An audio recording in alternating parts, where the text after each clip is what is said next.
आज की दुनिया में जैसा सामाजिक ढांचा है,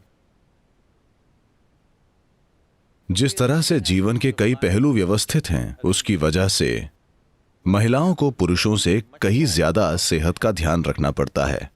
सिर्फ इसीलिए कि प्रकृति ने महिलाओं को बच्चे पैदा करने के लिए एक बहुत ही विस्तृत सिस्टम दिया है। हम सभी किसी महिला के गर्भ से ही पैदा हुए हैं, तो अंदर एक विस्तृत व्यवस्था है।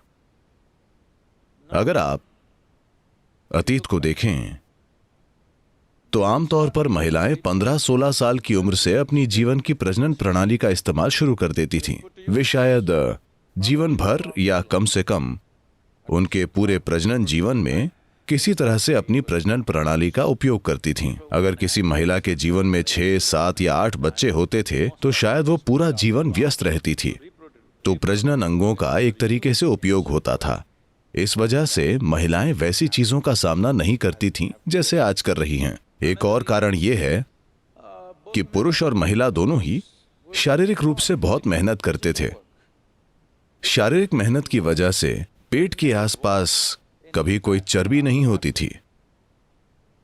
कम उम्र में अगर कोई लड़की पेट पर चर्बी जमा कर लेती है तो वो खुद परेशानी को बुलावा दे रही है। इसके बारे में कोई दो राय नहीं है। ये जीवन के कई वांशिक और दूसरे पहलुओं पर निर्भर करता है कि ये कब होता है, पर पेट पर चर्बी जमा हो जाए तो एक युवा महिला पक्का परेशानी को बुला रही है। समस्याएं होंगी। शायद वो ऑफिस में काम करती हैं, इसीलिए पर्याप्त शारीरिक गतिविधि नहीं होती, पर उससे कोई फर्क नहीं पड़ता क्योंकि उस काम में ज्यादा शारीरिक मेहनत नहीं है। अगर आप किसी खेत में काम करती हैं तो बात अलग है। मुझे लगता है कि आप जिन समस्याओं की बात कर रही हैं वो ज्यादातर शहरी महिलाओं में हो रही हैं, क्योंकि उनकी शारीरिक गतिविधि कम है। भले ही वो सुबह आधा घंटा या 1 घंटा व्यायाम करती हैं, पर बाकी समय वो बस बैठी रहती हैं। तो इस वजह से उस हिस्से में पर्याप्त गतिविधि नहीं होती। ये एक वजह है। दूसरी बात यह है कि प्रजनन प्रक्रिया का उपयोग नहीं किया जाता। ये एक और वजह है। तो अगर आप अपनी प्रजनन प्रक्रिया का उपयोग नहीं कर रही हैं, यानी अगर आप 21 साल की उम्र से पहले बच्चा पैदा नहीं कर रही हैं, तो ये बहुत महत्वपूर्ण है कि आपको हठ योग जरूर करना चाहिए। अगर आप जिम करते हैं या दौड़ते हैं, ये वो करते हैं, दौड़ना फिर भी ठीक है, पर अगर आप सिर्फ जिम में मांसपेशियां बनाकर फिट दिख रहे हैं तो ये अच्छा नहीं है। आपको तीव्र हठ योग करना चाहिए।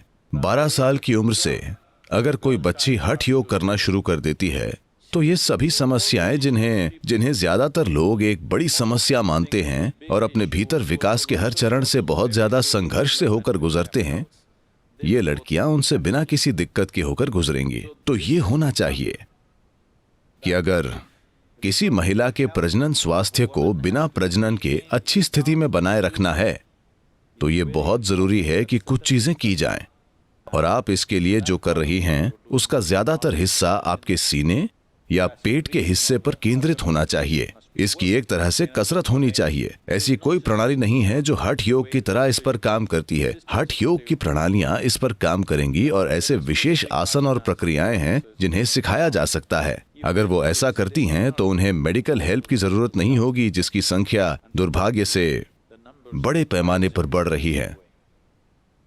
इसका एक दूसरा आयाम यह भी है कि इन दिनों कई शहरी युवा महिलाएं किसी न किसी बात को लेकर बहुत परेशान रहती हैं।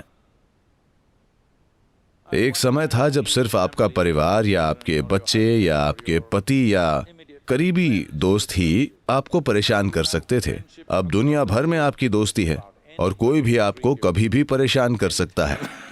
तो बस एक मैसेज ही काफी है और आप अगले 3 दिनों तक उसकी चिंता करते हैं किसी भी वजह से। मैं किसी एक चीज पर दोष नहीं डालना चाहता। ये एक आम बात हो गई है कि सभी तनाव में रहते हैं, तो इसे भी बहुत आसानी से हैंडल किया जा सकता है। The basic body chemistry can be brought to such a level of balance within you if you do the right kind of yoga.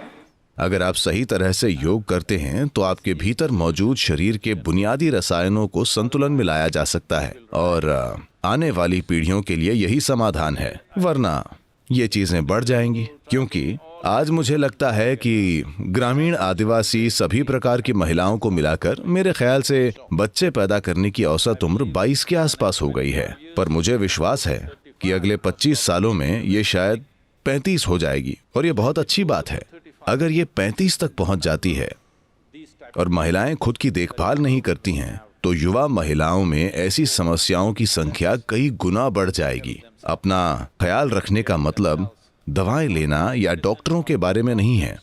You may start yogic processes so that the body brings a certain balance. आपको योग प्रक्रिया शुरू करनी चाहिए ताकि शरीर में एक तरह का संतुलन आए, सिस्टम में रासायनिक संतुलन हो, सिस्टम में हार्मोनल बैलेंस हो, जिससे सभी ग्रंथियों का स्त्राव अच्छे से और संतुलित तरीके से हो। अगर ऐसा हो रहा है तो उन्हें ये गैर जरूरी बीमारियां नहीं होंगी। ठीक है, कुछ प्रतिशत लोगों को हमेशा कोई न कोई शारीरिक बीमारी होगी, जो एक अलग बात है, पर अभी ये प्रतिशत बहुत बड़ा है। हमारा समाज बीमारी के एक अप्राकृतिक स्तर पर पहुंच